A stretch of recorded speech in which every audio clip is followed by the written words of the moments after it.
भंडारा जिल्ह्यात सुद्धा मुसळधार पावसामुळे हाहाकार माजलेला आहे।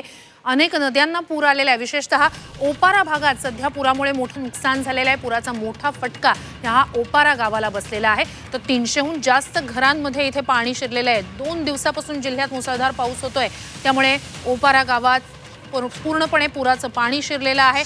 अनेकांचे संसार उघड्यावर आलेले आहेत। तर पुरात वाहून जाणाऱ्या एकाला वाचवण्यात बचाव पथकाला यश आलं। सध्या पूरग्रस्त नागरिकांना शासकीय गोदामात स्थलांतरित करण्याच्या सूचना तालुका प्रशासनाकडून देण्यात आल्या आहेत। मात्र भंडारा जिल्ह्यात सुद्धा मुसळधार पावसानंतर अनेक भागांमध्ये पुराचा वेढा आहे।